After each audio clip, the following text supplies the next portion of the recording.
afternoon, ladies and gentlemen. My name is John O'Sullivan. I'm the president of the Danube Institute, and I'm delighted to welcome you, a large audience, particularly given that it's a rainy day, a very rainy day, to this conference, the ABCs of critical race theory. Now, in recent days, there's been a flurry of statements from prominent people on the American left to the effect that there's really no such thing as wokeness and that no one can really define it. Some of those making this argument used until very recently to employ the word wokeness themselves in a favorable sense and even to advocate it. So wokeness joins the long lists of words and concepts that the left has invented and proposed for our benefit, but then had to abandon and disown when the concept became better known and therefore unpopular. It's true, however, that wokeness is difficult to define, but that's because, like other ideologies, it brings together a range of different ideas that are otherwise logically unrelated. They include critical race theory, the topic we discussed today, but also gender theory as a replacement for biological science, the belief in a climate emergency, and the ESG theory that investment should be directed to social and environmental causes rather than to shareholder value, directed, that is, by the managers of corporations and companies. I should say that the managers are not themselves supposed to benefit from these decisions, but we may surmise they will take a hefty service charge. And there are other ideas in the concept jostling for our attention.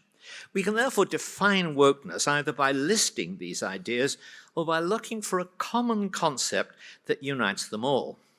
One common concept that claims to do so is intersectionalism, that seeks to establish a hierarchy of social and education and civilizational disadvantage of different groups, leading to policies that will compensate these groups in proportion to their victimhood, and thus also to penalize other groups which until now have benefited wrongly from the social order. But since the hierarchy of disadvantage is headed at the top by race, more important, for example, than sex, it is critical race theory that is the overriding concept that should get our attention.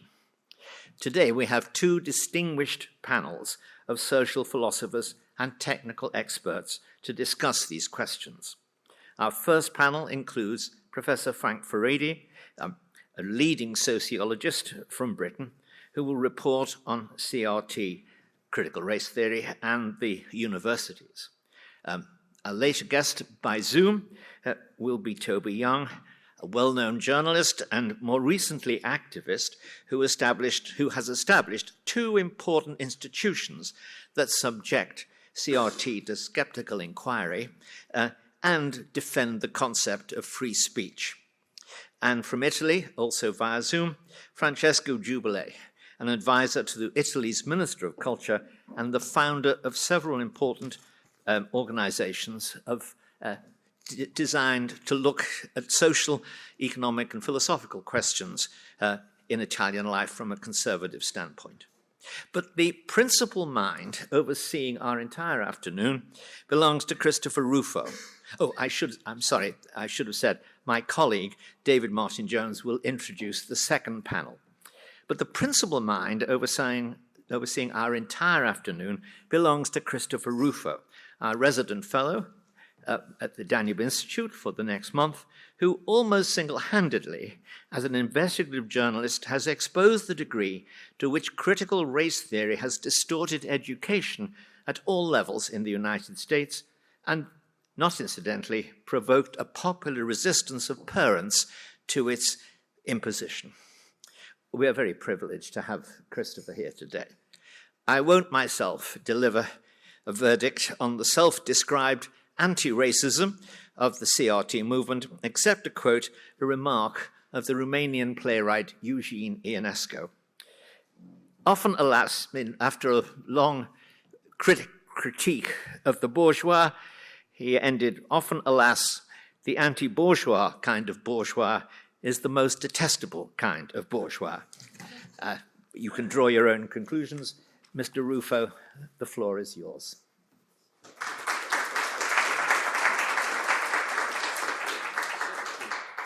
Speak here. All right. I'll speak here. So, well, it's great to be with you. Thank you, John, and it's great to be with all of you here. And brought my whole family to Budapest. So my wife and kids are doing some sightseeing while I'm here at work. But it's quite interesting. You know, I think we were talking a bit in the green room about critical race theory, and we established, we're in agreement now, that it was originally inspired by a kind of European Marxist tradition, has now been filtered through the politics of race in the United States, and it seems that we're now sending it back your way, which I think is only fair. But I'd like to give a couple of remarks just to demonstrate what critical race theory is and then talk about some of its most prominent features. Not necessarily accepting all of its premises at face value, but showing how it operationalizes in the United States, and then providing at the end maybe some kind of warning for how it might be superimposed back to European countries. Critical race theory promises to be the new face of Marxism. In Hungary, you've seen the old face of Marxism, quite hideous face, and it's been reinvented using some distinctly American categories. And I think there are two key innovations in this ideology. First, it's Marxism passed through the filter of race. That's the first filter. It kind of prisms out from there. And second, it's Marxism adapted to a postmodern and post-Soviet historical condition. In a sense, it's post-Marxist Marxism that is grappling with and adapting itself to the failures of the 20th century. One of the things that John mentioned is that this linguistic game that the left always plays. Well, you can't define this, you can't define that. It's really a kind of bankrupt game. Words, sometimes general concepts are very hard to define. Sometimes a single signifier can be interpreted in different ways. And what they're really doing is, you know, you see someone on a street corner. I don't know if they do this in Europe or if it's American, but you've seen the three-card Monty, right? Where they put the cups or the cards and they try to hide the ball.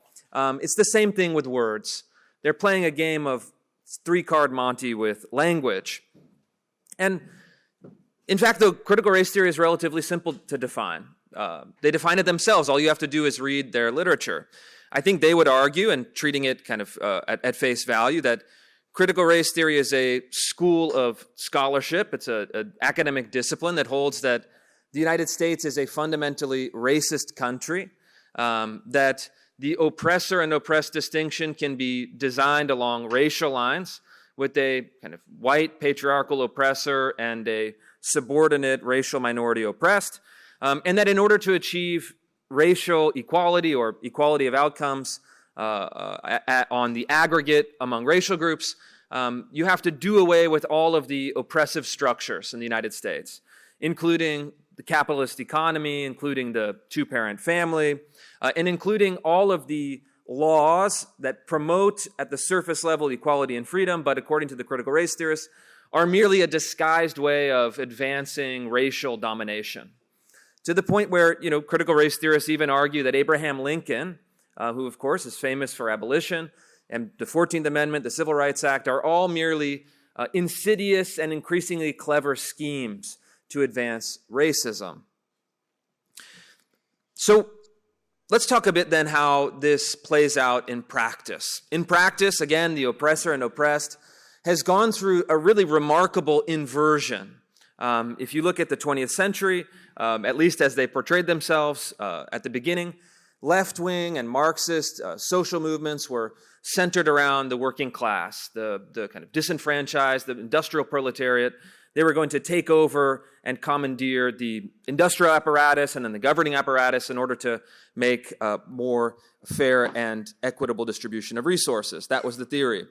But in this critical race theory system, and perhaps as precursors in the actual experience of historical Marxism, you have an inversion in which the oppressed are actually a class of elite, bureaucratic, kind of affirmative action intellectuals and administrators and people running the educational bureaucracy, the media, the kind of left-wing media, So you have elites that have gained position within elite institutions, claiming the mantle of being the oppressed. And so you have the privileged masquerading as the oppressed.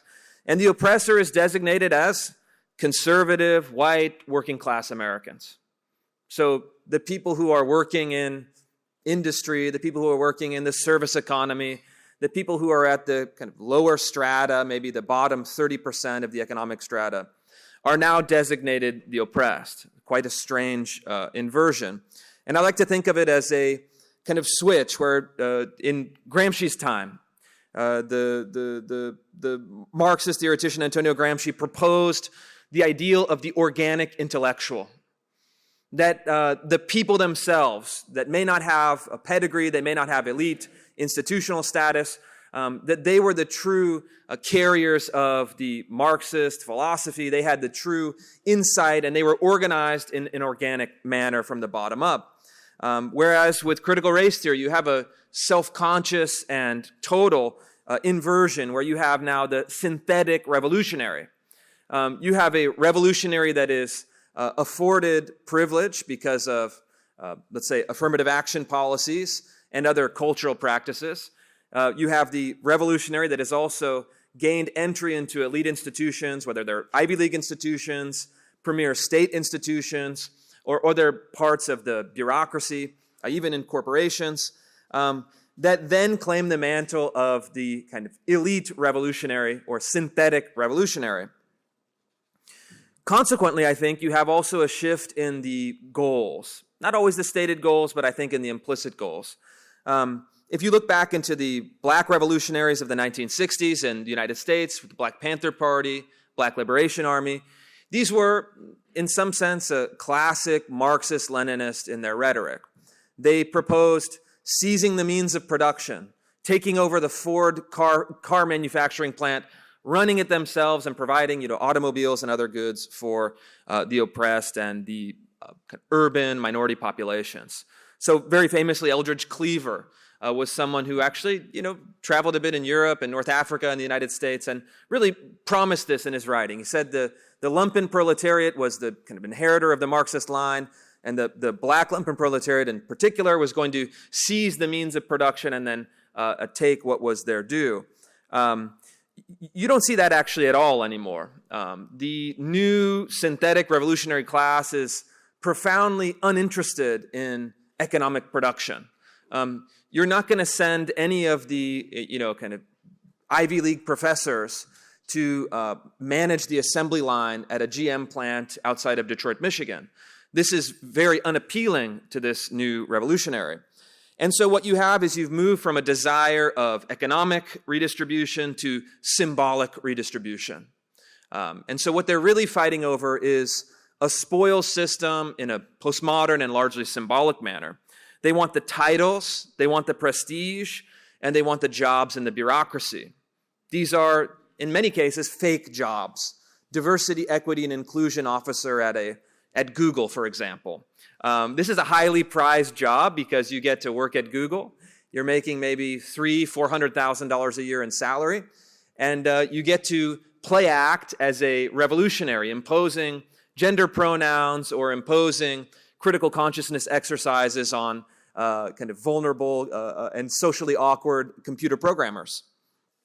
And so they're taking the titles, they're taking the prestige, and they're taking what amount to new public and privately funded sinecures to promote their ideology without having to do the drudgery of, and really learning the technical expertise of running a assembly line or running a large agricultural enterprise.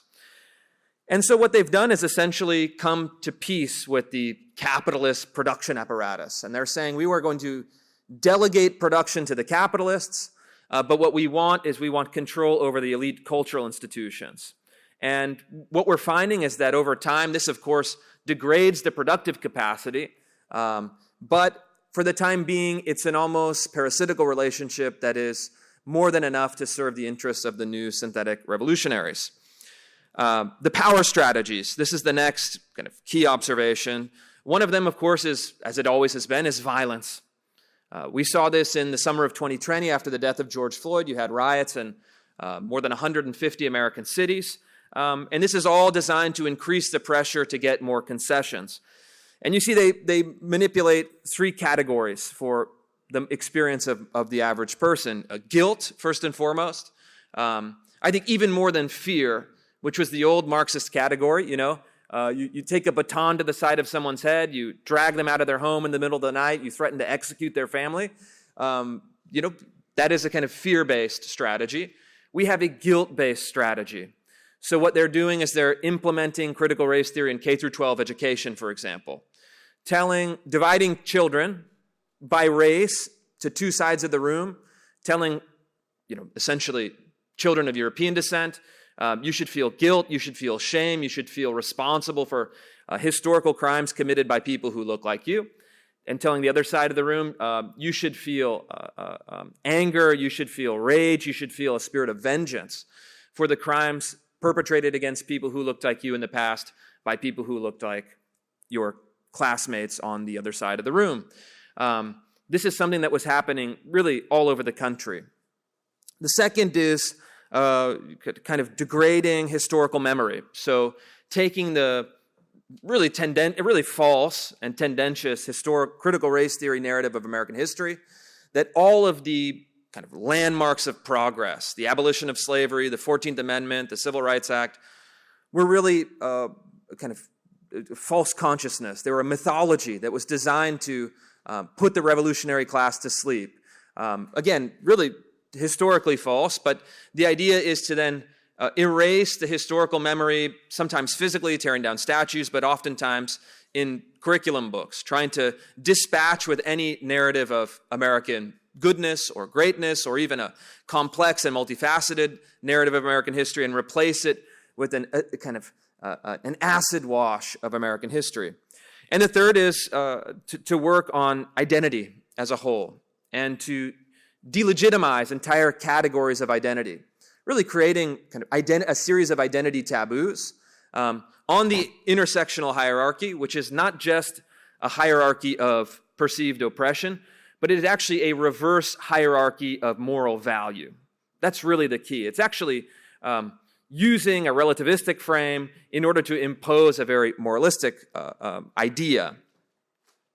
And then, to close, what do they want? That's a question that I found to be quite interesting, because the critical race theorists never quite tell you what they want. What would an ideal society look like for you? How would you govern the institutions? What would you do as far as legislation? It's never quite clear, but what is absolutely clear is that the critical race theorists, again in contrast to the precursors and the 20th century Marxist revolutionaries, have actually no desire to govern. If you look at the early history, you look at Lenin's writing when he was in exile, say what you will about him, but he had a desire to govern. He had a clear plan of action. He wanted to seize power at the top and impose his will on everyone below. The critical race theorists have no such ambitions and no such desires. That may be actually kind of a blessing in disguise. They're happy to exist as part of the bureaucracy. They really want to operate only from the position of a critical element. They want to criticize, but they want to abdicate all responsibility of governing. And so what their strategy is at heart, it's an anti-democratic strategy.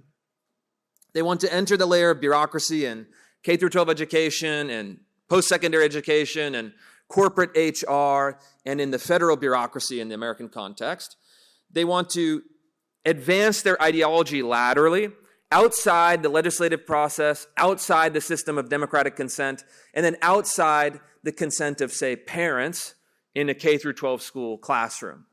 And in fact, when they were challenged for the first year that we challenged them and provided the evidence, told people what they were doing, they denied the existence of their own ideology. This, again, is quite strange historically. It doesn't actually project much confidence at all. If you're imposing your ideology, you're confronted with evidence of the imposition, and then you're denying that your ideology exists. I think it's because they want to operate in a method that is wholly anti-democratic, because they know that subjected to democratic scrutiny and subjected to democratic decision-making, people would reject their ideology out of hand. And so it's this very odd 1-2 dance. It's kind of a Texas two-step, where they coexist with democratic rule, while at the same time trying to subvert democratic rule through their authority in the bureaucracy. That, again, has never been sanctioned, and unfortunately is actually very difficult to get rid of, because any time that you try to impose any limit on the bureaucracy, they start screaming. I mean, it's really amazing. We're not doing critical race theory in K through 12 schools, but if you prohibit critical race theory in K through 12 schools, this is beyond the pale. This is unacceptable. Which begs the question, if you're not teaching critical race theory, what are we banning? Theoretically, we should be banning nothing, and yet their response shows the lie. It demonstrates the lie. So how do they impose power? It's not through top-down control. It's not through legislation.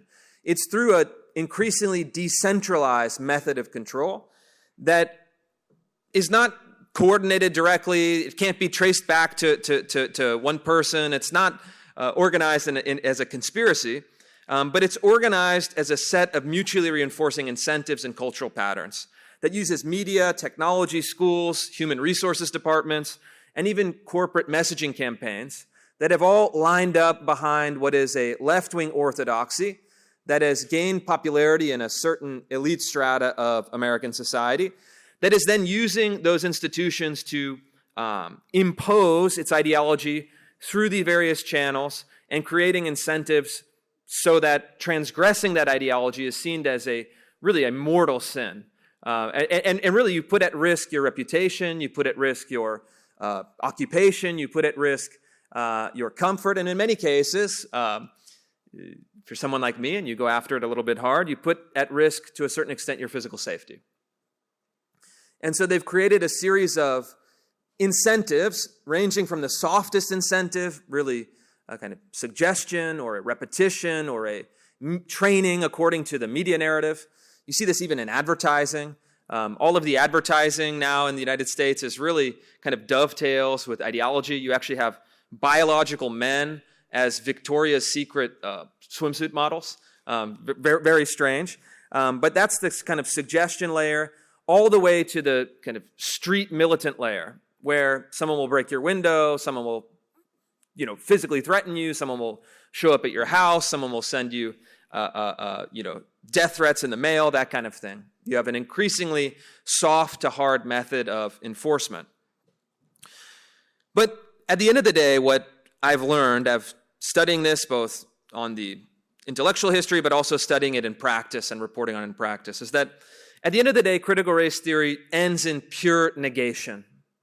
It has no positive vision of society. It's not a reformist agenda. But really what you can see in the writings of Diederik Bell, who's considered the godfather of critical race theory, a Harvard law professor, whose students established the discipline of critical race theory. Diederik Bell was a smart man. He was, in the beginning of his career, a dedicated civil rights attorney. He desegregated and ran lawsuits in, I think, 300 school districts in the Deep South to integrate those schools. He lost his faith in the United States and the civil rights movement and went to a philosophy of pure racial pessimism. And in fact, he was incentivized by elite institutions at the time to constantly reinforce that pessimism. He was, in a sense, financially and reputationally rewarded the more pessimistic he got, so that towards the end of the career, he developed really a racial paranoia. He thought and made the argument in print that black Americans were on the verge of a racial genocide in the United States. He said racism was the permanent and indestructible feature of American life. He said that even the election of Barack Obama was not a demonstration of racial progress, but was simply another governing elite in charge of a racist country. He was, of course, celebrated for this. But what you see in his writing and you see in the CRT movement as a whole is that they can never move beyond critique. They abdicate all responsibility for proposing any policy. And then ultimately they're synthetic revolutionaries that are only interested in maintaining their own elite reputation, status, and sinecure. That's all it boils down to. And what it ends in is what the great economist Thomas Sowell, he criticized Derek Bell, and he said that Bell moved away from desiring an equality society and ended by desiring a revenge society. So that the spirit of revenge was really the driving force that could provide no reconciliation, no transcendence, no progress, even on its own terms. And so I'm curious to listen to my fellow panelists, but I'll end with just a few small comments. As I've spent the last week in Budapest here, I see many American exports. I can get avocado toast. I can read everything in English. I can get sweatshirts with the names of American states on them, even in the Hungarian clothing shops. And so even if something like critical race theory is not justified in any way by the history of Hungary, which, very difficult to compare American historical conditions and historical reality with the Hungarian, it will find a way, because critical race theory is not interested in accurate history. It's interested in blanket superimposition. And so what I think perhaps, and I'll tentatively say this, but I'm very curious to hear, especially from my Hungarian colleagues and counterparts, it does seem like in some way, from what I've read in the foreign press, which again I take with a large grain of salt, maybe a whole shaker of salt, Hungary is in some ways this kind of perhaps an expression of this inversion of the oppressor and oppressed. Hungary is not the richest nation in Europe by any stretch.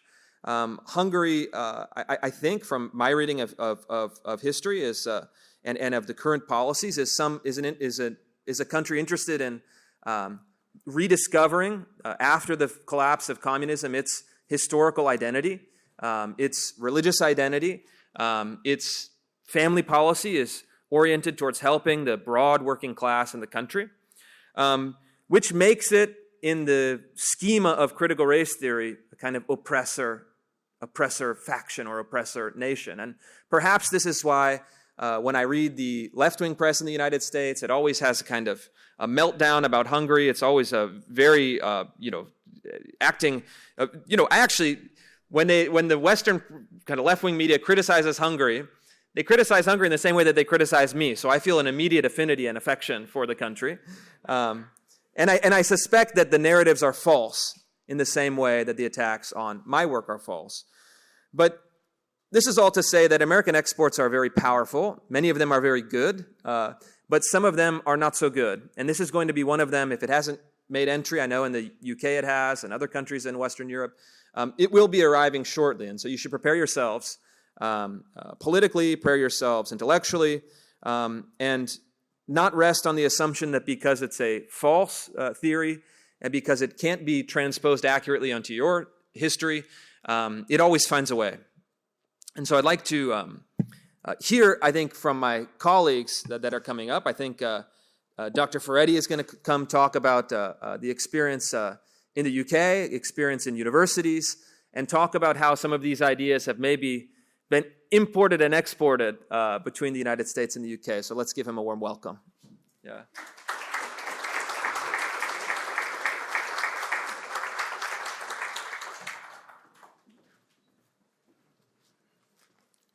Good afternoon, everybody. I think Chris has said it all, so I'm not going to say very much about the ground that he's covered, except to say that on the basis of my experience, I would argue that probably critical race theory is not a theory, not in the sense that scholars understand the theory, but much more a cultural movement and a cultural narrative with a very, very clear script.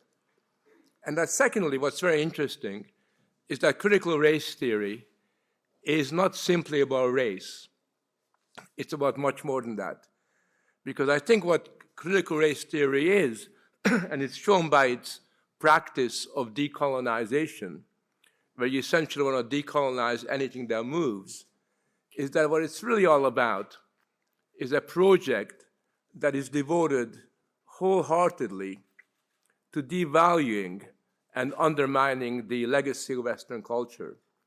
I mean, anything that is remotely Western and anything that's been remotely important to the Western cultural tradition becomes almost immediately a natural target of the practitioners of critical race theory.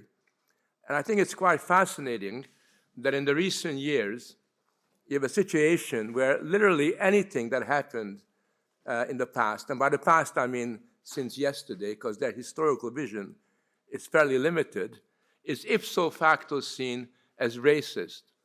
So we have a situation now where, for example, when you have critical race theory practitioners writing about 19th century history or Victorian England, they will not just talk about the steam engine, but the racist steam engine. So somehow a thing, with basic physical properties becomes animated and turned into a human being who is actually can be racist. And when you look at the number of phenomena that are called and labeled racists, you can see that there's a kind of almost childlike, infantile impulse to negate, as Chris was referring to, the achievements of the past. And the achievements of the past can be from the Industrial Revolution all the way to the achievements of Western philosophy, Western religion, and all the rest of that. So it's very much, it seems to me, very much about attacking the past. And I'll come back to this point in a second. I think what's also interesting about critical race theory, and I hate using the word critical race theory because I struggle to find very much theory in it, is that it's actually committed to a fatalistic orientation of racial determinism, where race becomes this determining factor. It's not economic determinism, it's not biological determinism or neurodeterminism. You are determined by your race. That somehow, because you're white or you're black or you're brown, that somehow gets fossilized into this identity. And it doesn't really matter whether you're left-wing or right-wing or Christian or Jewish or Muslim, your race becomes the ultimate determiner of who you are and what you're doing. And basically, what these guys say, and I met them in university, I've debated them and I argued with them, and I myself, I've written 2 books on race, so I'm quite familiar with the history of racism and anti-racism. What these people do is to provide society, and particularly cultural institutions, with a pre-given racial script. So there's a pre-existing racial script according to which you behave and according to act. So for example, if you're white, like myself, I think I'm white, sort of when I look in the mirror, if you're white, according to these people, there's only 3 types of white people possible. The first one is a racist, that's most of us. In this room, most white people are racist. It's almost in the blood, in our DNA, kind of, we definitely are into oppressing the rest of the world. Then there are people who they are trying to address through their propaganda, and these are people who suffer from a disease that isn't very strong in Hungary yet, but as Chris was saying, will be coming very, very soon, called white fragility. Now, white fragility, in the old days used to be called guilty white people. These are white people who basically wish that, they might be something else. They might want to hang out, sort of with dreadlocks. They might want to have fantasies of exotic world where they can participate in that. So you could, so there are there's white fragility. And thirdly, there's a very small number of people, I don't think there's anybody like this in this room, called allies. These are the allies of black people. Now, an ally is somebody who has learned to defer to non-white people. And I shouldn't use the word non-white because that's racist, but basically to people of color. I think that's the latest word that can be used. And basically, allies are like the servants, the white servants who basically know intuitively that they live on a lower moral order, a lower moral level than other people, and their job as allies is to basically support the critical race theory activists in their fight against their more fragile brethren. So that's the way, sort of it kind of manifests itself. And in the university systems, the ideas that are behind critical race theory are so powerful that they've almost become beyond question. It's very, very difficult. If I go into a seminar room and I question critical race theory, any of their assumptions, people look at you as if you're a member of the KKK, and they're waiting for you to, to start burning crosses. I always remember the very first time I came across critical race theory. I invited a number of Afro-American professors from California and New York to my house. I used to have an old Tudorian house in Thrally in England, in a very small village. And I knew them from before because I'd done my PhD in Africa. And I'd done my first books were really about African anti-colonial movements. And they came down checking me out. And then after about an hour and a half of hanging out with each other, one of them says to me, says, Frank, I feel a little bit uncomfortable. And I know that whenever an American says, I feel a bit uncomfortable, they're going to say something really stupid or something along that line. I mean, that's like a prelude to kind of indicating that they are a real bunch of schmucks. Anyway, I feel a little bit uncomfortable. And I said, why? This is a very comfortable little village. Everybody's having fun. But what's wrong here? He says, since I've been here, I haven't seen a single person of color. I haven't seen a single black person. And I said, look, you're in a little village in the middle of Kent. Black people don't grow on trees in this particular kind of area. I don't understand. And this is like me saying that I go to a village in Botswana and I tell my host, I feel really, really uncomfortable. I haven't seen a single white person here. I mean, nobody would possibly say that that's weird. That's a weird question to say. But yet you actually think that there is something wrong in a world where, in your words, there is no inclusion, there is no diversity, because of the fact that this is a village that's organically linked to a particular community, to a particular kind of people. And that was the first time in my life, I'm an old person, so it took me a long time to get there, where I was called somebody who suffers from white fragility. And anybody that knows me will know that I'm many, many things, but I'm not fragile. I got many other problems, but not that of fragility. So we got into a heated argument, heated debate. And it was at that point I understood that certainly in the academic world, something very fundamental had changed. Something really important had shifted, because what they were trying to do to me was to silence me. Basically, they were trying to guilt trip me to the point at which I would kind of shuffle my feet and I would say, I'm sorry, sir. And that's ultimately what this is really all about. And so that's what's happening in the universities. And unfortunately, in the university system, most people that I know, most professors I know, even the ones that are okay, are really too intimidated to stand up and explain the fact that something has seriously gone wrong. Now and again, you get people who basically feel that you've kind of that decolonization is wrong, but most people are really scared to stand up. One exception to this is my wife, who was just finished doing an MA in philosophy in Sussex University. And a circular has come around which basically said that we have to decolonize every single curriculum. And nobody knows what decolonization actually means. And when she said, puts up her hand and says, Professor, how are we going to decolonize a philosophy curriculum when just about everybody is either Greek or German or English or whatever? And what are we going to do here?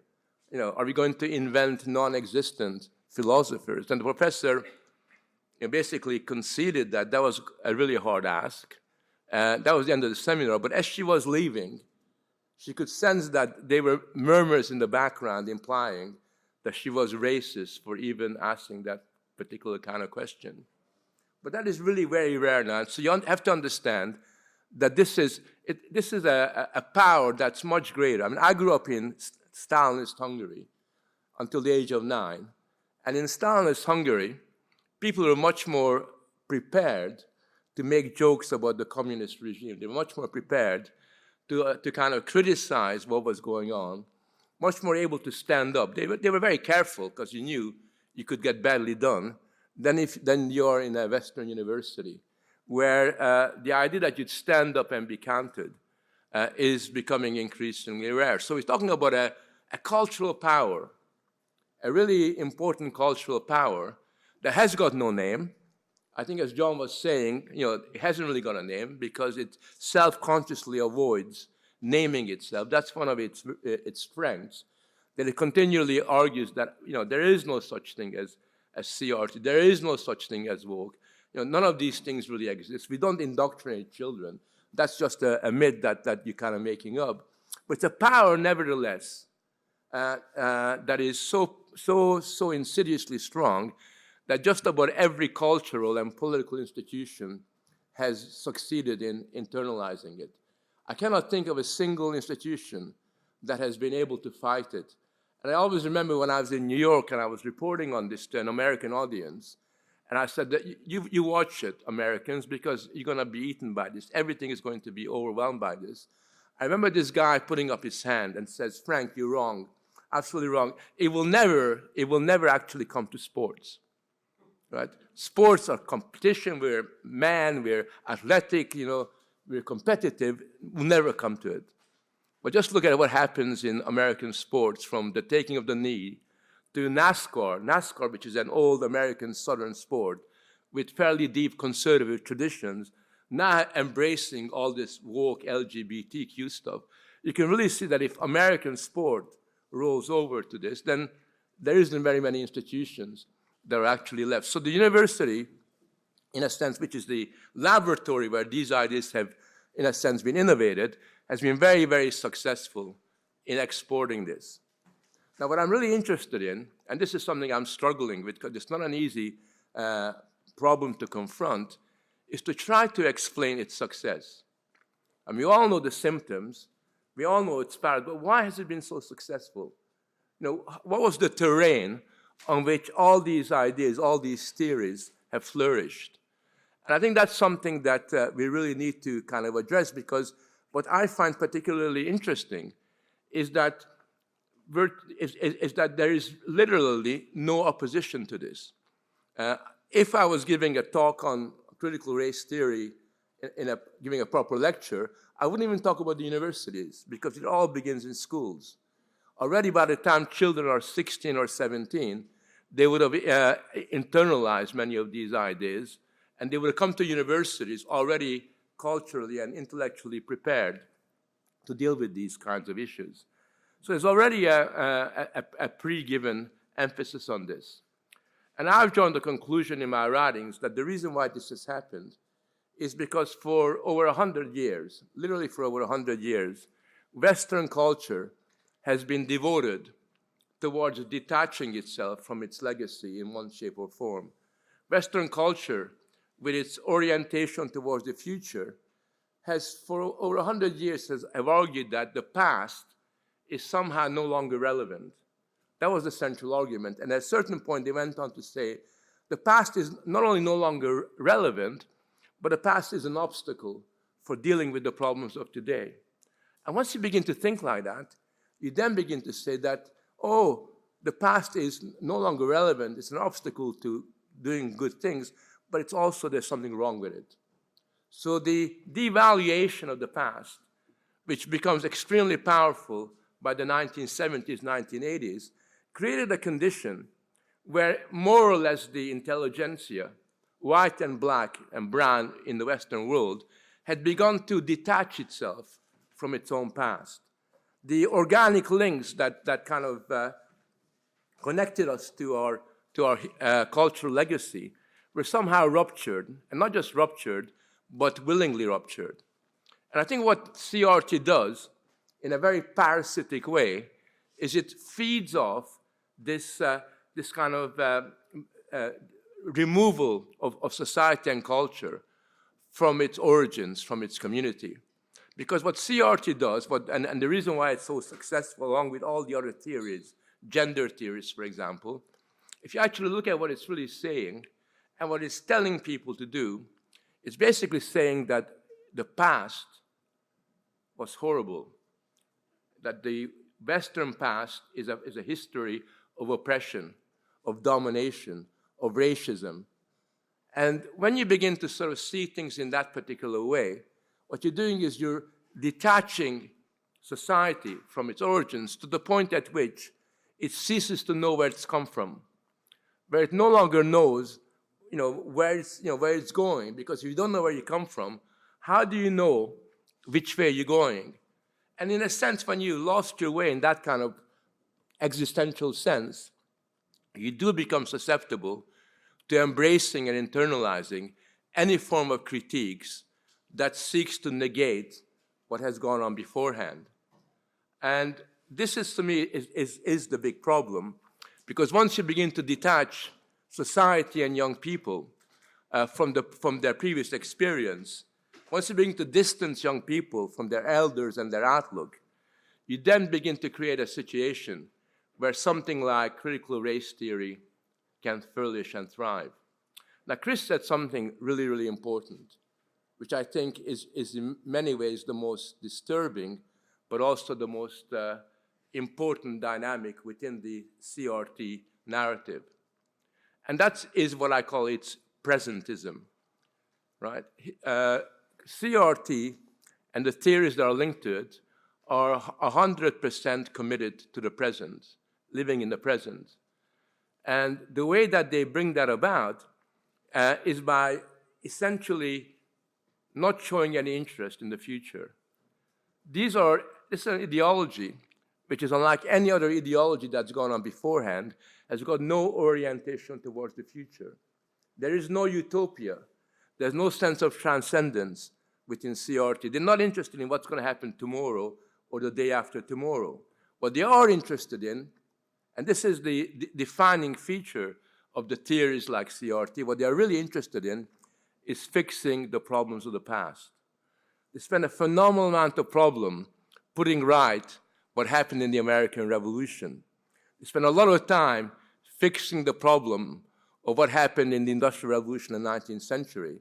It's almost as if they feel the necessity and they feel the need to solve the problems of the past almost as a kind of distraction from dealing with the world today. And that's why you have all these outbreaks of iconoclasms, where you essentially fetishize the past to such an extent that you want to get rid of statues, you want to get rid of paintings, you want to get rid of exhibitions within museums that have been there for over a century, because in some shape or form, you feel traumatized by it. Students at Oxford University were saying that when they walk in front of the statue of Cecil Rhodes, they feel traumatized. They feel an emotional upheaval. They feel vulnerable. They feel powerless. And that therefore something should be done, because this statue of a person that played a historical role in the rise of British imperialism in the 19th century is still haunting them to today. And that brings us back to this fatalism that I was describing earlier on. Because if the argument is that the past was so horrible and horrific and so traumatizing, then of course today we still are the victims of that. And therefore we still experience our victimization in that particular sense. So finally, I want to just basically end by saying that when we think about these theories, think about the terrain on which they flourish. Think about the contribution of Western society towards establishing that terrain. Think about the way in which these theories, for the first time since modernity, have given up on the future and have, in a sense, introduced to us a form of fatalism, philosophical and sociological fatalism, that is unlike anything, is more deterministic than anything that we've seen beforehand.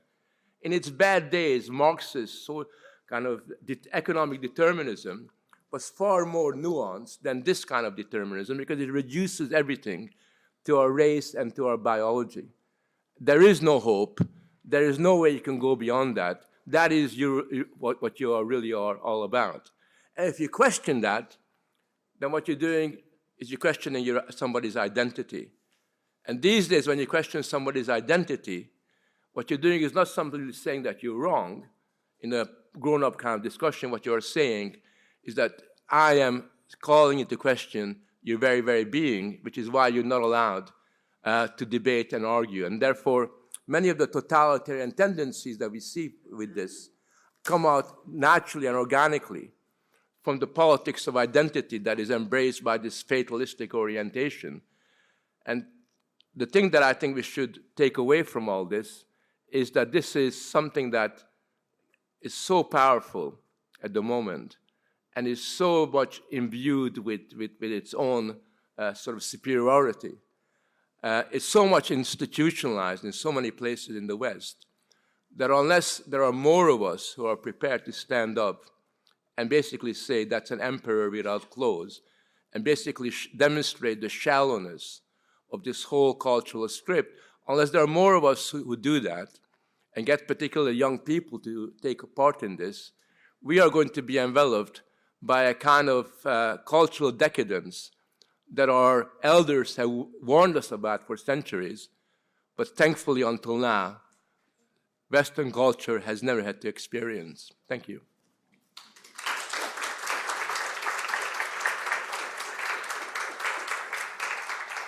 All right, we're having a bit of a schedule change because of some Zoom scheduling difficulties, so we're going to welcome up to the stage Diederik Boomsma, who is a member of the Amsterdam City Council. And I asked him before, I said, wait a minute, you're a conservative on the Amsterdam City Council, and he reminded me that proportionate representation is a thing in Europe that changes the dynamics. So he's also an academic. He's going to talk a bit about the issues at hand. All right. Thank you. Yes, first of all, thank you very much, Mr. Rufo and Professor Furedi, for those incisive and great introductions. And thanks to the Danube Institute for organizing this event. It's a great honor to be here amongst such distinguished speakers and to be back in this wonderful city. So about critical race theory in the Netherlands. Now, the Netherlands, as has been remarked, has not been known for its conservative outlook or policies for some time. My country has been described as the California of Europe. But furthermore, I serve on the City Council of Amsterdam, which is a city often lovingly described as the most progressive city in the world. Now, Amsterdam has been run by coalitions of socialists, social democrats, progressive liberals, and recently Greens for more than a century. It's the city of Spinoza, of the radical Enlightenment, a city of libertines and freethinkers and hippies, the anti-bourgeois bourgeois. The city has been proudly at the forefront of progressive causes, both in the economic sphere in terms of social housing and the first labor unions, but also in the cultural sphere, such as legalizing drugs, prostitution, and euthanasia and such. Now, for most people, being progressive and on left wing is part of their identity and self-understanding. So to paraphrase H.L. Mencken, the greatest fear for an Amsterdam progressive is that someone somewhere is more progressive than they are. Now, this, of course, does not lead to particularly critical disposition to any new ideological fad. So perhaps this is also why critical race theory has been adopted so uncritically in my city. Now, some of the underlying concepts have been present in some form for decades, has been remarked by Chris as well. It's basically forms of Marxism. I think it was part of multiculturalist ideology as well, for instance.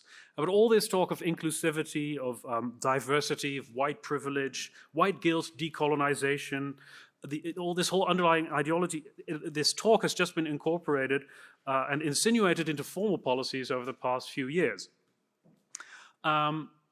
And this is perhaps the first observation about the Dutch situation. It really has been done without much actual debate or serious reflection, without presenting itself as critical race theory, obviously, or even as an ideology as such. Nobody went on, there was no politician who went on and announced, said, right, I have this new idea, I have this new ideology, this is what I think, and I want to change our institutions to be like this. It's said that England gained an empire in a fit absence of mind. I think Amsterdam appropriated critical race theory in a very unfit absence of mind, and very uncritically. So the concepts were adopted and simply pronounced and understood to be natural, or a form of professionalism. They were just assumed to be the new dogmatic base for cultural change. Although not so much actual dogma, since liberals are always very dogmatic, but never very able or willing to recognize their own dogmas. So they were seen as a natural step forward. And perhaps this is different from the United States, I don't know.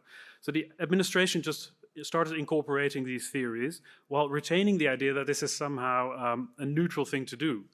So that this is something appropriate for a neutral bureaucratic state to do. And in fact, it's almost presented as a science, right? So science tells us that diversity is strength and that diverse teams are more morally superior, but also more effective. So, and who can argue with science, right? And I will just very briefly discuss 3 fields where this ideology has been implemented, just to show how this goes along and what has happened in my own experience as a politician, and where I try to stop it, although on the whole failed miserably to do so. First of all, in the arts, so most institutions, so theaters, opera, ballet, museums, concert halls, etc., they're fully dependent on the government to subsidize them, particularly since the COVID crisis. They depend on their income by state subsidies, both national and local, and they cannot survive just on philanthropy or ticket sales. So they're also very vulnerable to imposition by this of an ideology by the state.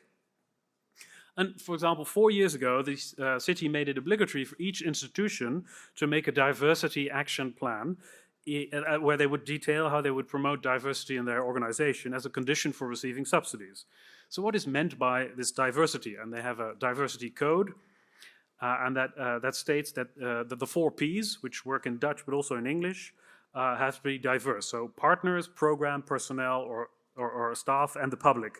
That has to represent the diversity of our society. So that is now policy. Embrace the power of diversity by being inclusive, is what they say, or else you'll be exclusive and or considered to be worse. How does it even work in practice? So these are some of the questions I try to raise. How can an orchestra be a reflection of the diversity in our society? Many violin players, for instance, are from Eastern Europe. So the number of Eastern European violinists in orchestras, and I have the honor to be chairman of the board of an orchestra, a small orchestra in Amsterdam. So the number of Eastern European violinists is not proportional to the number of Eastern Europeans in the city, or the country, or indeed the world. Is this really because non-Eastern Europeans are discriminated against? Would you also say to a rap group in the southeastern part of the city, which is populated, it's a real migrant neighborhood by migrants from Suriname and Africa, if they have a rap group and say, well, if you're going to have a rap group, you need to have at least 50% of your rappers have to be elderly white people, otherwise you're not representative of the population of the city, and one of them has to be ginger. You want to lose your subsidy? Well, are we going to have are we going to picture government inspectors going to say, excuse me, I notice you don't have any clarinetists with more than average skin pigmentation, right? And that's just the performers. How can art institutions measure the number of non-Western migrants in the audience? How do you even measure diversity? Which criteria do you mean? I have asked this over and over again, but you'll never get a clear answer from people. In fact, all of the above will be denied. No, that's not what we mean.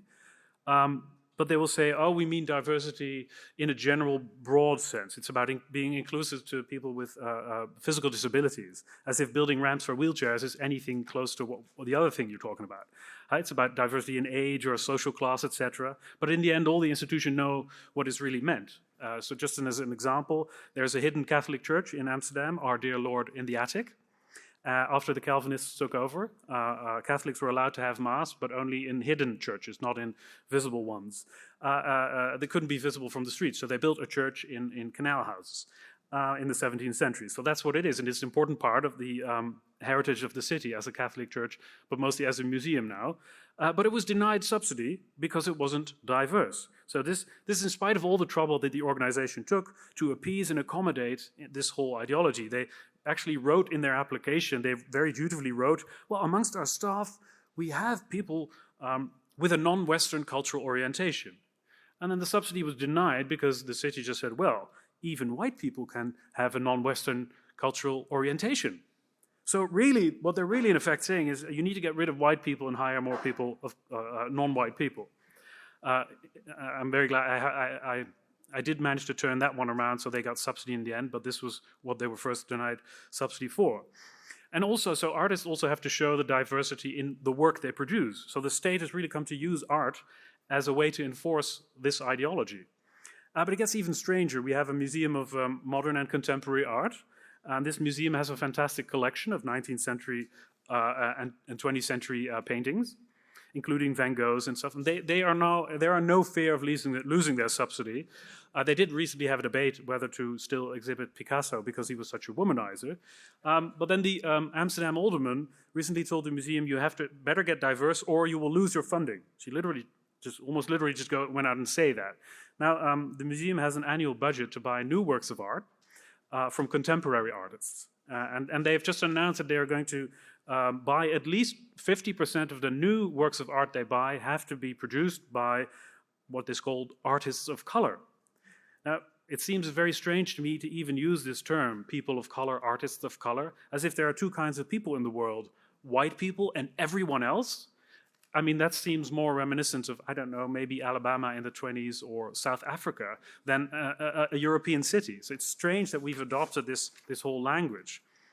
I'm sure there are many great contemporary artists who have an African or a Middle Eastern background or nationality whose work is of great interest. But of course, you have to focus on the work, the artistic merit. But the director of the museum actually said that after George Floyd, he wanted to make it 100% of all the new art we buy from people of color. And in the end, he didn't, because that would conflict with other quota he also had for LGBT and women, for example. So I don't know how the relatives of George Floyd are helped by this, but there you are. They are buying art not based on the quality of the work, but on the color of the artist's skin, which I think is not quite what Dr. King had in mind. So they are in effect racializing art. Now many members of the cultural elites have come to speak about white art and argue things like this: we have to stop oppressing or forcing white art onto people. But the very notion that Beethoven, Rembrandt, Shakespeare, because they are Northern Europeans with little skin pigment, produce white art is not only absurd, but it's extremely dangerous. It actually resembles the ideology of real racists that Western culture is only for white people. It's not about skin color, you dummies. It's about culture, you kind of want to say. We should be inviting everyone to appreciate it instead of closing it off. But according to all these formal documents and policy papers in the art world, the big problem is they say, and they write, the themes, expressions, views of exhibitions and productions are predominantly Western. But Western, yes, but Amsterdam is in the Netherlands. The Netherlands is a Northern European country. It's part of Western civilization. How could much art not be predominantly Western? Would you think this is problematic, that if you go to Africa, that much art has an African perspective? So the Museum for Contemporary Art was a private initiative founded in the 19th century of collectors, private collectors. Migrants from other parts of the world only arrived in recent decades. So how would you expect a 150-year-old collection of paintings to reflect the cultural diversity of the world, or even the cultural diversity as it is now in the Netherlands after this recent demographic changes? And that also kind of reveals a strange irony in this thinking, for they only expect such universalism from the West. Only in the West should we have a universal, abstract, non-cultural, non-specific perspective. Other cultures can have their own traditions, and there's a kind of similarity here with debates about slavery and colonialism. Had a tendency to hold the West to much higher moral standards than any other civilization in the world, which in itself is an expression of a far greater arrogance and superiority complex, I would say. And it's no surprise that a recent survey among art organizations shown that many art institutions are afraid. They're terrified of being judged in terms of diversity quotas, which they are never specified and they don't really know how to respond to. And the irony is also that all the art institutions I know already, all the people work there are extremely progressive. They want nothing more than to be culturally diverse anyway. They don't need this kind of blackmail from the government at all. And the other irony is that this talk of diversity actually is really scaring away large audiences. So much for the diversity blackmail in the world of art subsidies. Briefly then, another field where this critical race theory is taken into action is in the civil service. So Amsterdam has about 17,000 civil servants, and they too, according to recent policy papers and documents, must reflect the cultural or ethnic diversity of the city at all levels. And so these recent policy papers have adopted all the language of critical race theory and states that the organization must become diverse. It says inclusivity and diversity is no longer optional. They say we have to change the consciousness of each and everyone working in this organization. And they say this will affect the manner in which every single one of you treats each other. So the state now has to tell people how to interact normally with each other, how to communicate normally, what words people should use. For instance, ladies and gentlemen, that is already seen as hurtful to some people who claim to be neither. These policy papers also claim to be, suddenly speaking, the need to prevent microaggressions. So I asked the alderman, the minister, what is a microaggression? I don't know what it is. You say it must be eradicated from the city organization, but what is it? So he says, well, actually, everyone knows what this is. I say, no, I don't know. She says, well, it's about bullying. Okay, so people shouldn't bully their colleagues. We don't need the word microaggression to say people shouldn't bully each other. We've known this for a very long time, I would say, that it's wrong to bully people. Why do we need this new weird concept? And then she went on to say, well, no, it's not just about bullying. It's a microaggression is to ask people of color where they are from. Okay, that's apparently a microaggression, to ask people where they are from. Now, the civil service doesn't have quota for different ethnicities hire. They don't have quota yet. They're talking about it, but they don't have them yet, but they will have a preference. So they'll say they will implement a preference. When hiring new staff, we prefer people with a non-Western migration background. How does that work, even though? I asked them as well, the same alderman. How does this work? When someone applies for a job, you just have their name, right? So you don't know what their background is, generally. Or you can guess, but you don't know. And what if people don't want to be hired or judged on the basis of their presumed ethnic background? And the answer is, well, but in the job interviews, you can ask people where they are from. Wait a minute, so the alderman says, a microaggression is asking people where they are from. And this is exactly what do we do in job interviews now? We ask where you are from, or your parents are from. So just briefly then, because I'm running out of time, about policing, so in police. So we have a huge problem in the city of Amsterdam with guns and knife crimes is on the rise, specifically among teenagers. The number of incidents, some of them fatal, have doubled in the past year. Sometimes it was fatal stabbings, but also gun violence. Now, the police are extremely worried.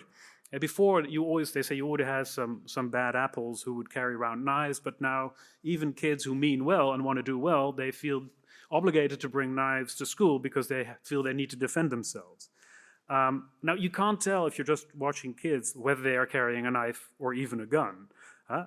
If you want to stop this habit, this arms race of people walking around with weapons, the police need to be able to search for these weapons. You need to be able to stop kids and check if they have weapons. But this is now not allowed because they fear it will lead to ethnic profiling. Even though many mothers from these boroughs will say, please go ahead and we need to get these weapons out of the neighborhood. Go and search for them. But just for fear of being racist, for fear of having ethnic profiling, this whole problem cannot be addressed.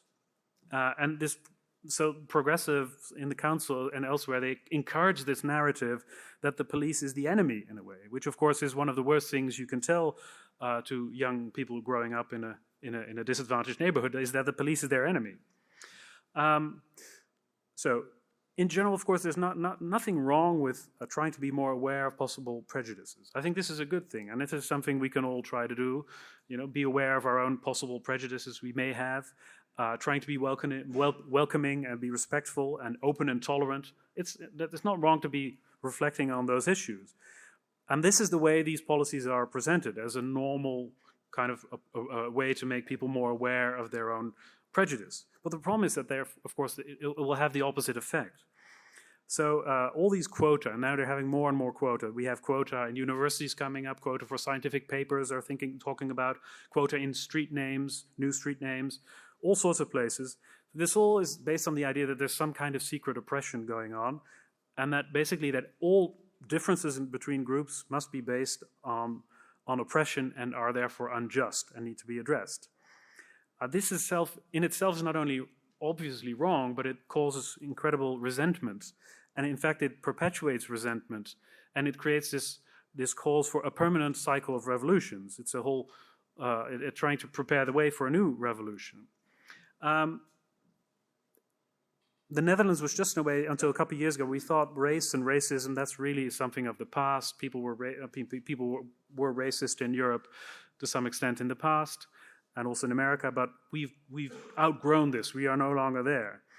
But because of this new approach, culture and ethnicity are become confused and fused. And this is very dangerous, I think, for the whole basis of this approach is that people of a certain ethnicity or background must have and must retain the culture that is assumed to belong to that ethnicity.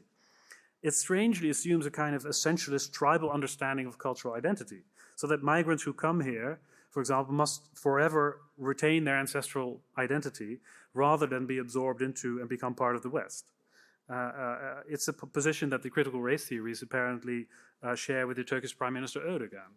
So this whole focus on race, I think, is extremely oppressive because it forces people now to assume a racial identity where they may not want to. And I think the old ideal of colorblindness is a much better idea. So to conclude with something I mentioned at the beginning, that this whole ideology was adopted without much debate. Why is this the case? It seems to me very strange and depressing, of course. Why absorb this radical doctrine born in the United States, although it has its roots elsewhere? It was born in U.S. universities. Why are we talking about George Floyd even? I mean, to the extent that it is a problem there, it is a problem in the United States. We have a different culture. We have a different situation. It seems like as Europeans, we no longer think for ourselves. But part of the explanation is why this is going on is perhaps this, that 20, 30 years ago, we had the left was enthralled with multiculturalism. And that suffered a backlash after 9/11, the rise of Islamic extremism. So there was much vocal opposition, and there was resistance to that, and there was people pointing out that multiculturalism had become an alibi for extremely reactionary Islamic forces that are totally against progressive values. And so for a while, to some extent, the right, this criticism gained the upper hand, and people were becoming persuaded by this in their discussions. So I think many on the progressive side, they were just longing for something else to regain their predominance and to justify their own positions, and they found it in this new critical race theory to continue their kind of this program of dismantling or this program of social engineering and revolution for its own sake. And another, perhaps one final comment, another reason perhaps is that the Netherlands has a very long history of repressive tolerance. So this is how they dealt with radicals in the 60s, smother them in understanding. Don't fight the radicals, just accommodate them, give them positions, and thereby pacify and domesticate them. Now, some people think that this is what they're doing with critical race theory now as well. So you take the ideas, but you just interpret them as saying, well, we're just about being open and tolerant, so what's wrong with that? It's a plea for tolerance. It's about being nice to disadvantaged groups and help them get ahead. But the risk is, of course, that what's happening is not really that you're domesticating and pacifying critical race theory, that instead that the notion of repressive tolerance itself is a Trojan horse for these extremist ideas to take over. Thank you.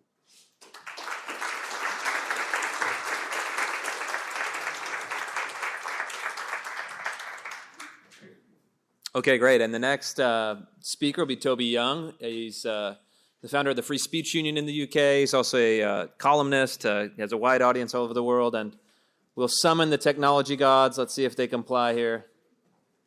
This is great. Okay, good. Well, Toby will let you take it away from here and talk a bit about how critical race theory is playing out in the UK and what the Free Speech Union and you're doing in your writing to address it.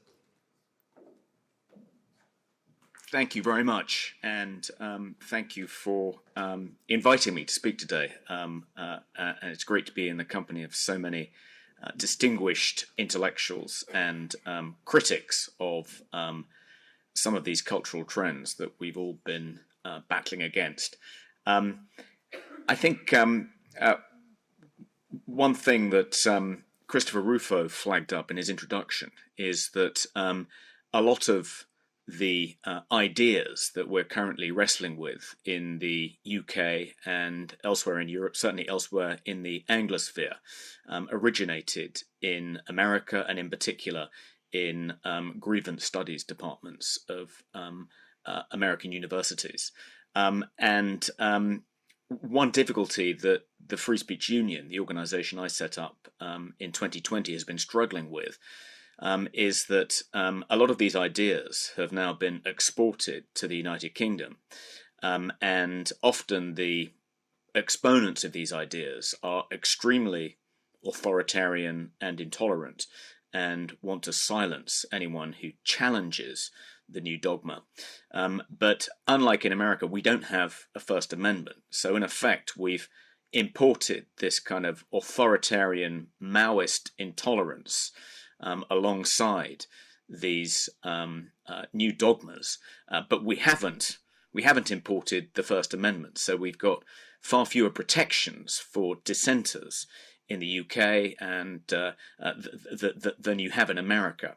So in some ways, we're in the worst of all possible worlds. And things are very difficult, particularly for people who want to challenge some of these dogmas. But it's certainly true that the underlying tenets of critical race theory have now become completely embedded, as Frank Furedi said, across Britain's institutions. We published a piece in the Daily Sceptic. I think John said in his introduction that I've set up two institutions. One is the Free Speech Union. The other is a news publishing site called the Daily Sceptic, where we do try and express skeptical views and defend those who express them. But we published a piece this morning.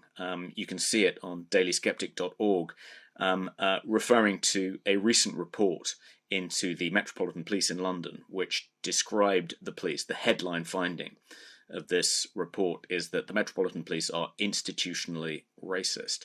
And Noah Carl, who's written this piece for the Daily Sceptic this morning, points out that it isn't just the Metropolitan Police who've been described as institutionally racist. So the London Fire Brigade was recently described as institutionally racist. UK universities are, of course, institutionally racist, even though they must be, by some distance, the least racist institutions in the United Kingdom.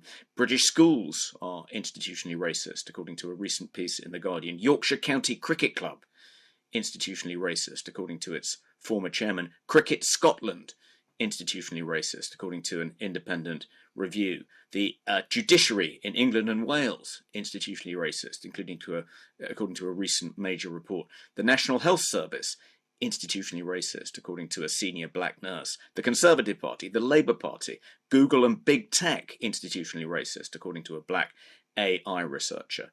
And the BBC, the British Broadcasting Company, according to a group of current black employees, is institutionally racist. And that one was particularly ironic because the BBC quite often advertises new jobs and specifies in the advertisement that only black, Asian and ethnically diverse candidates are eligible to apply for these jobs. So in a sense, yes, the BBC is racist against white people, but I don't think that's what the black employees who describe the BBC as institutionally racist had in mind.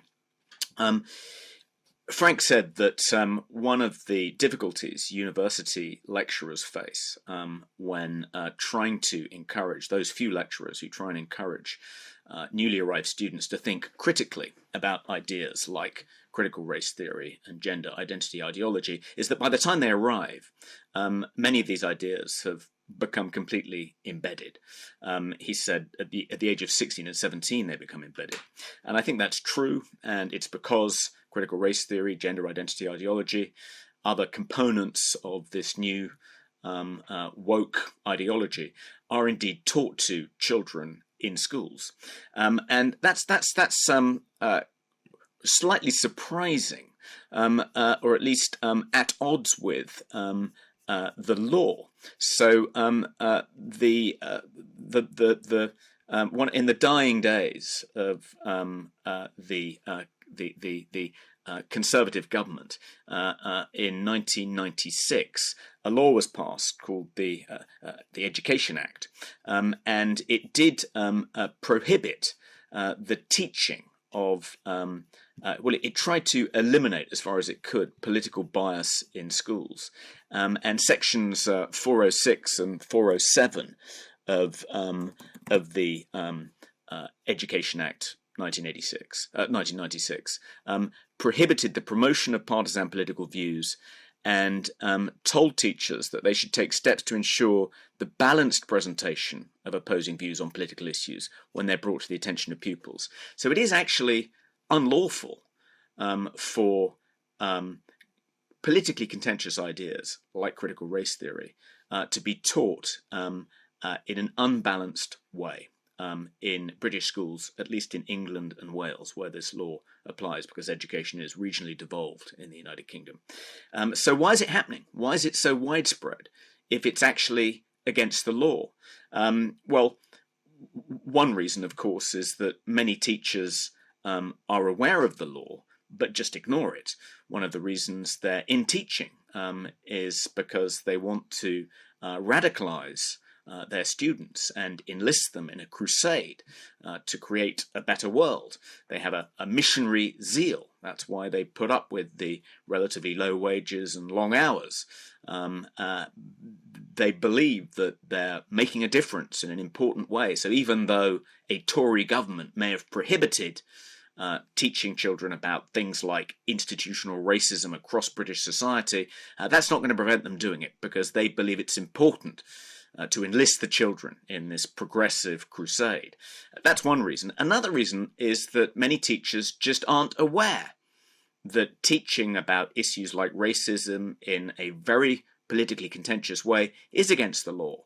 And the Department for Education tried to remedy that problem by issuing new guidance last year, in which they set out, they reiterated these prohibitions on teaching in a politically partisan way, in an unbalanced way, in the hope that that might at least make some more teachers aware that if they engage in that kind of practice, they are indeed breaking the law.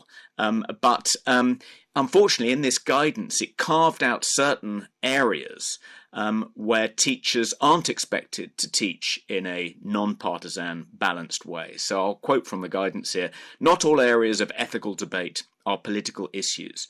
There are some concepts and views that can be considered as shared principles that underpin our society and not political issues in this context.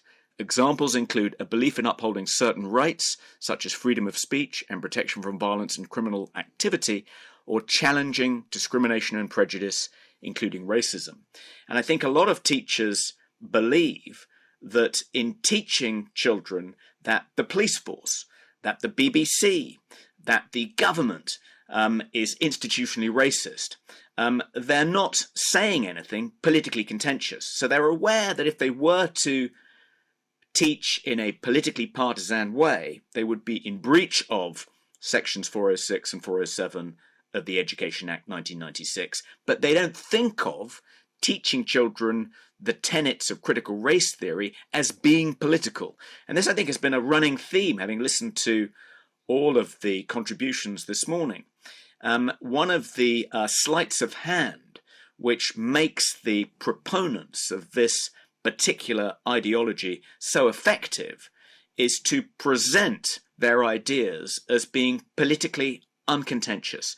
They are dictated by the science, that anyone who is a decent, normal human being couldn't possibly challenge any of these ideas. They've sort of pretended that what they're teaching, what they're evangelizing about, is somehow beyond the realm of politics. It isn't something that should be politically debated. What's the alternative to anti-racism?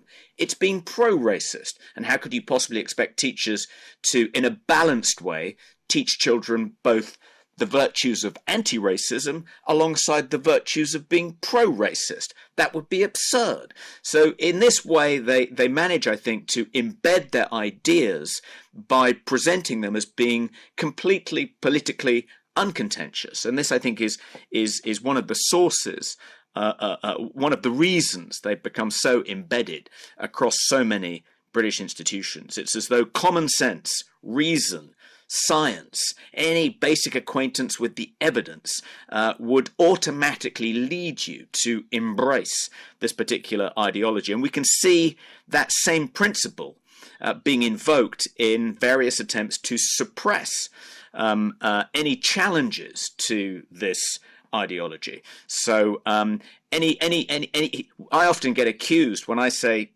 if I talk about critical race theory being ubiquitous in British secondary schools, even though it's against the law to teach children about it in the way it's being taught, I'm accused of trying to start a culture war.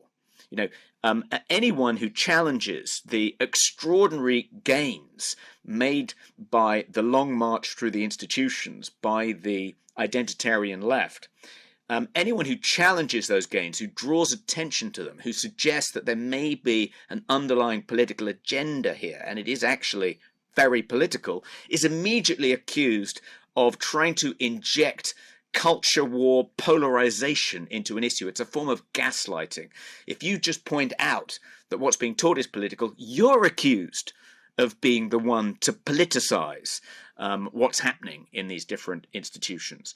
And of course, the other way of challenging dissent is to describe any expression of dissent, whether it's against critical race theory, whether it's against the government's pandemic response, whether it's against the net zero climate alarmism, even whether you challenge the predominant narrative about the war in Ukraine. You're not engaged with politically. No one engages with you as someone who's expressing an alternative but equally political point of view. No, you're accused of disseminating misinformation or disinformation, as though there is just this uncontentious factual basis for this all-pervasive woke ideology. And there is no legitimate political challenge to it because it's not political after all. So anyone who challenges it must either be a bad actor, a far-right ideologue of some kind, a grifting entrepreneur trying to raise money by politicizing what shouldn't be made political, or you're just misinformed.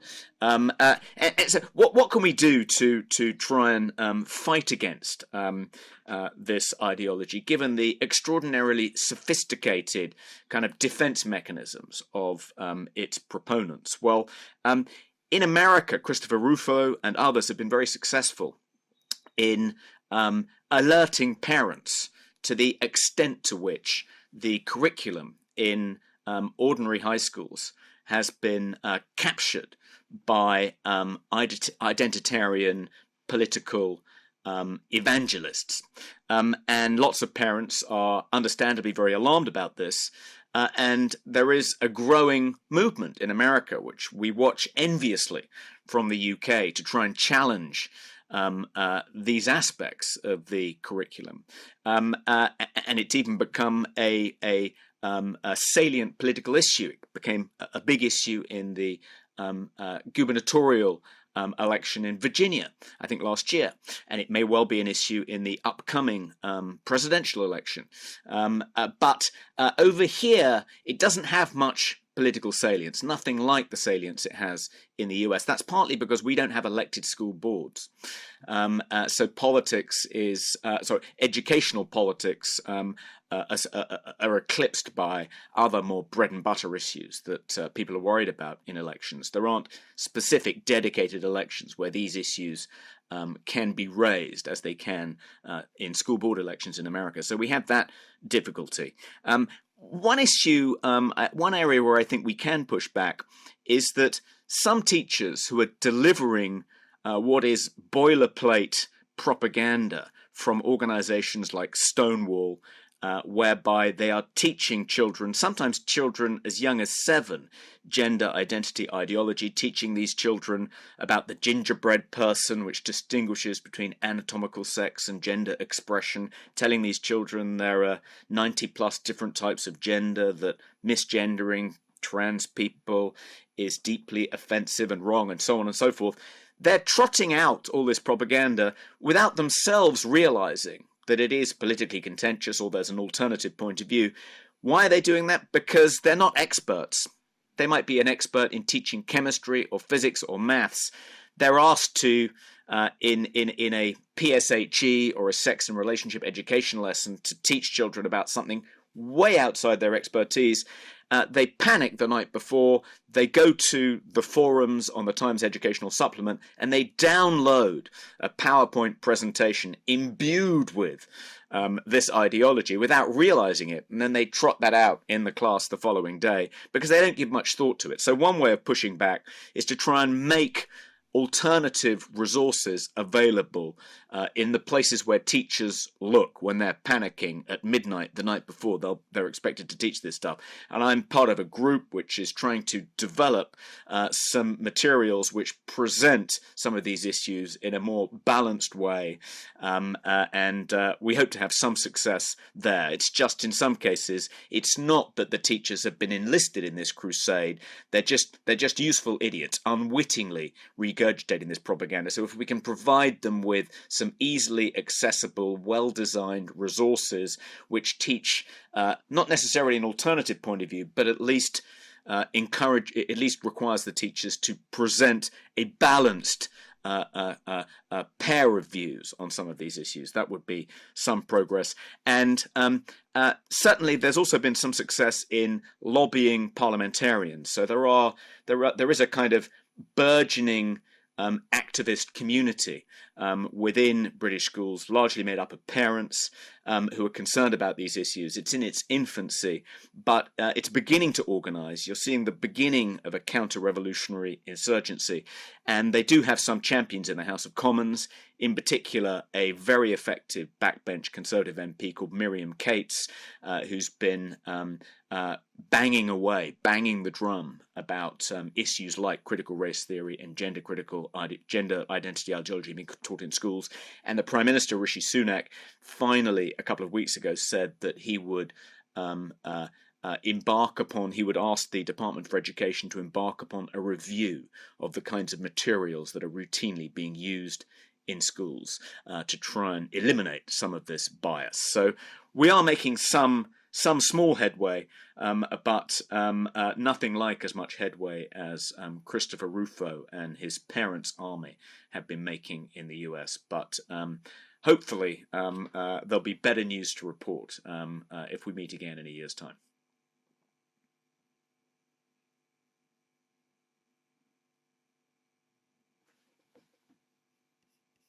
Toby. And we're going to do one more Zoom presentation, and then we'll take a half-hour break. So we're going to go now to, I believe he's in Rome. So Francesco Giubilei is an advisor to the Minister of Culture. He's a prolific author and commentator on Italian politics. And he's going to be speaking a bit about the kind of situation in Italy, and also perhaps he'll address how the new government is thinking about these issues. Take it away. Thank you very much. Hi, everyone. First of all, I'm really sorry not to be there, but this morning I go to the airport. I spent all the morning in the airport, but unfortunately my flight was 5 hours late. So finally I'm here in my office in Rome, and I have to do this speech on Zoom, but I really hope we'll have other occasion to be with you in Budapest. And thank you very much to the Danube Institute, to John O'Sullivan, to Melissa for their invitation, and congratulations for organizing this really interesting topic, because when we talk about the topic that we are talking today, the critical race theory, we are talking about something that is not, unfortunately, I can say, linked to the American situation, but is becoming something that is affecting all the Western European countries, and so also Europe. In Italy, I can say that if we compare the Italian situation to the situation of the other bigger Western European countries, such as France, Germany, or, for example, United Kingdom, the situation in Italy, I can say that is a bit better, also compared to the situation in Holland that my friend Diederik said a few minutes ago. We can say that in Italy we have a different history, and there are some aspects that affected also the political and the media and the cultural debate today. One of these aspects is, of course, the presence of the Catholic Church how you know, the Catholic Church, the Vatican City is inside the Italian border, so that meaning that the influence of the Catholic Church in the public debate is not anymore influence like, for example, 20 or 30 years ago, but is still quite influence. So that meaning that the Catholic and the Christian values are quite important in the Italian debate, and they are quite important also for a part of the left. And I think that this is the first important aspect. The second important aspect when we talk about the Italian situation is the concept of the local identity. Of course, we have a national identity, that is the Italian identity, but we also have some local identities that came from the Middle Age. And this local identity affected a lot the way of thinking of the people. So also the people that probably when they have to vote, they vote for some leftist or liberal party, but they are really close to the identity of their city. They are really close to the identity of their region. When we talk about, for example, the center of Italy, and when we talk about of Toscana and Umbria, I think this is the best example. So that's meaning that when someone from abroad wants to change the way of life of our society, also the leftist people not always agree with this kind of vision. Of course, if we have to find here when the idea of the critical race theory or the idea of the liberal view of the society started is probably in the 1968. In the 1968, the society starting in changing, and also in Italy, in the school, especially in the university, the situation of the traditional values became to be under attack. And so also today we see the result of a society built in 1968. But in the same time, we can say that the Italian people are, most of the Italian people are conservative. Also, if they don't vote for conservative party, they are conservative because, how I said before, they want to defend their identity.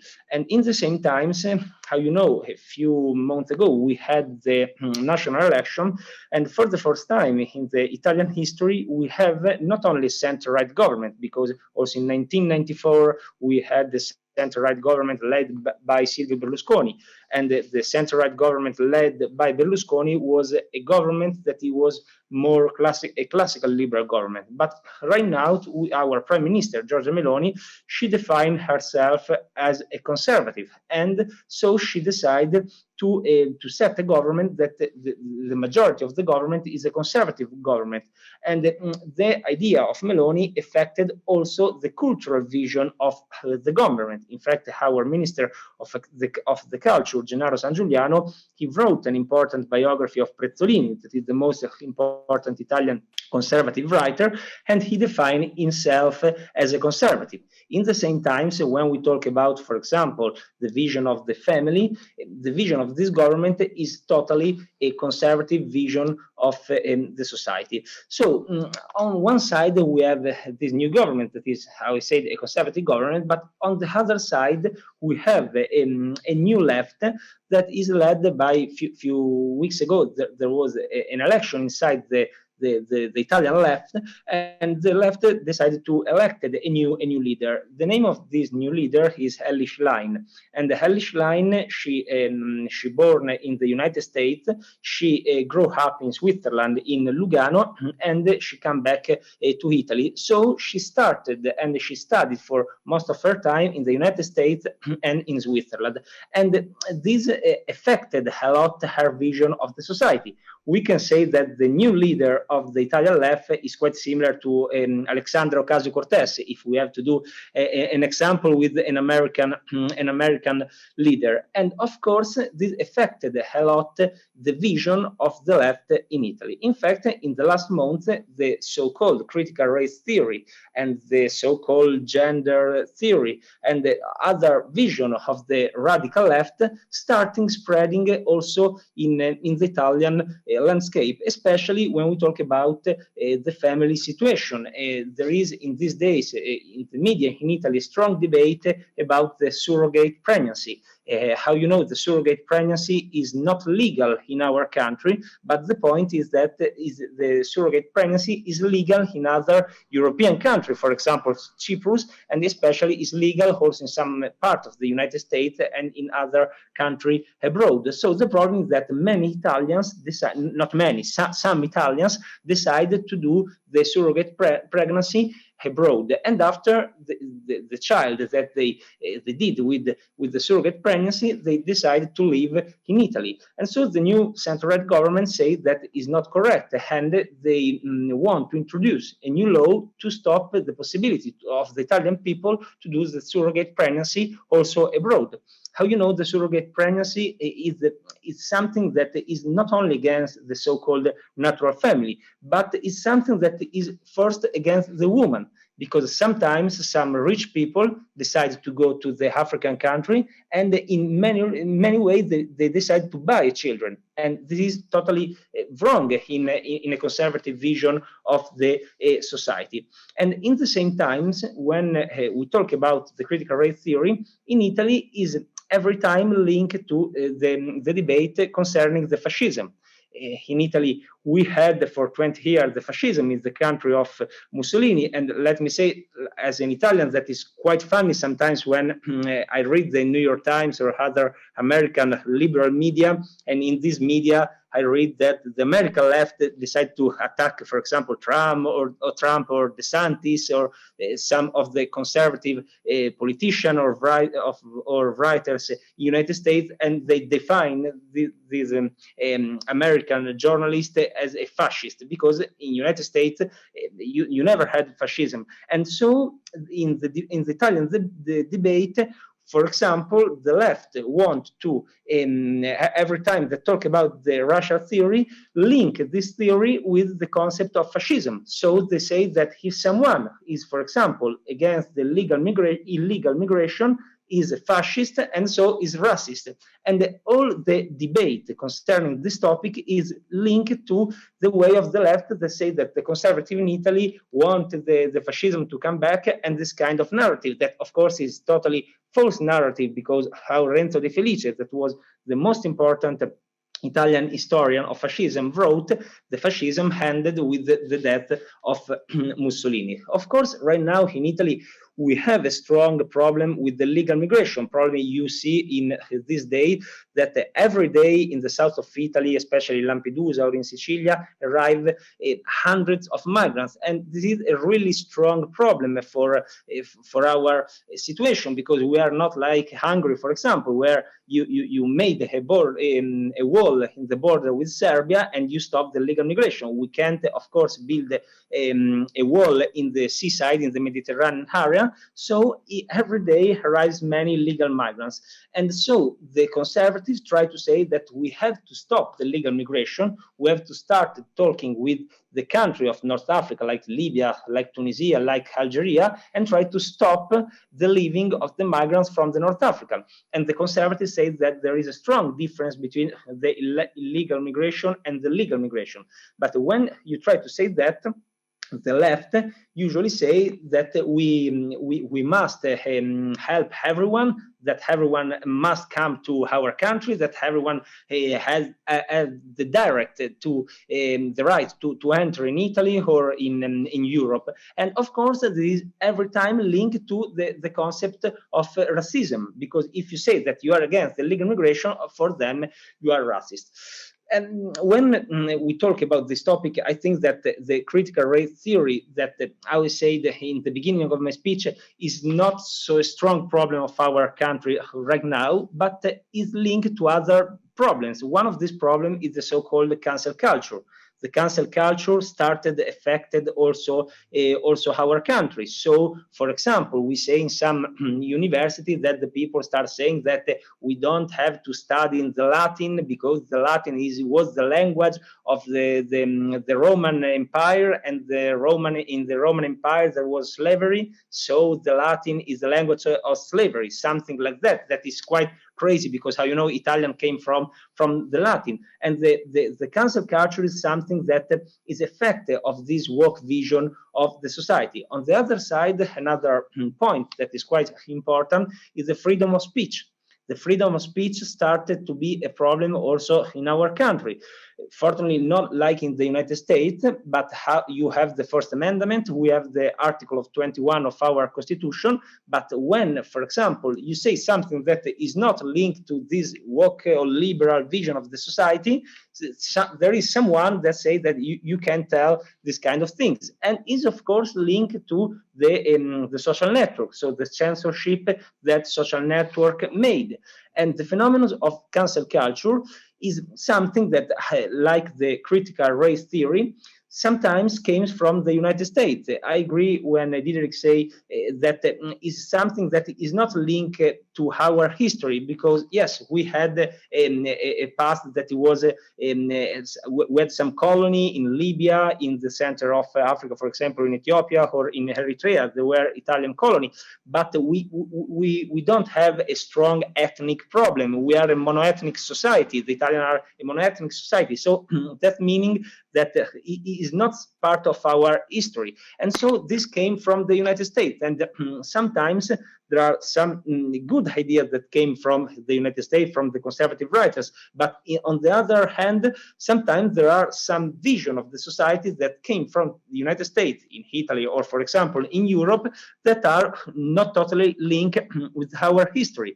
And I want to quote, for example, an article that was a big scandal in Italy, wrote by the New Yorker. And in this article, the New Yorker said that the Italians have to destroy all the building made during the fascism. So that meaning if we want to, for example, destroy all the building made during the fascism, tomorrow we won't have, for example, police station, we won't have court, we won't have a hospital, and this is something that is, of course, not possible. And this is a vision of cancel culture. The last point, what I want to touch, I told you that the critical race theory came from the United States. But I think that our biggest problem right now is the European Union, because most of the problem of this woke vision of the society came from the European Union. And what the European Union is doing from a cultural perspective is totally crazy, because they want to change our way of life. They want to change our idea of society, and they want to change, for example, the way in which we have to eat the food. So they, for example, say that we have to open to the synthetic meat, and on the other side, they say that we can't eat, for example, our traditional food. The so-called, for example, Nutri-Score is something that is crazy. They say that if you eat a plastic meat, sorry for the word, but it's synthetic meat, plastic meat is more or less the same, artificial meat. This is a meat that in the Nutri-Score had the valuation of A. If you, for example, decide to eat prosciutto or parmigiano, this had the valuation of D, because it's something that is not, for the vision of the European Union, is something that is not really linked to our physics. So most of the problem concerning the food, but we can talk about also the environment, and on the other side we can talk about the freedom of speech, and we can talk about the gender, because many of the vision against the natural family, many of the vision against a family made by a man and a woman, many of the vision in favor of the cancel culture and in favor of the political correctness came from Brussels. And the vision of the European Union is the vision that, of course, want to enter the critical race theory. So I think that all the worst idea that came from some liberal media from the United States, or from some really radical left in the United States, after that, they came to the European Union, and the European Union want to spread this vision to all the European Union country, including, of course, Italy. So for the future, I think that the best way to oppose to this vision is to change the political direction of the European Union. And I really think that the election of the next year, in 2024, we will have the European election, will be an important opportunity for not only the Italian, but for also the Hungarian, for all the European Union people to try to change this Europe. You know, right now we have a majority made by the Socialists, the Green, the so-called liberal, and the popular, so the PPE. And in the next year, we need a new majority made by the ECR, so the Conservative, Identity and Democracy, Fidesz, and the other conservative party, including, of course, the popular. If the next year European election will change the political landscape of the European Union, I really hope that we will have a change not only from a political perspective, but also from a cultural perspective. In the meantime, we have to fight as conservative every day to try to underline that this vision of the critical race theory, this vision of the gender, this vision of cancel culture, it's something that is not linked with our history, something that is not linked with our tradition, it's something that is not linked to our identity, so we have to fight against this vision of the society. Thank you, and Köszönöm szépen.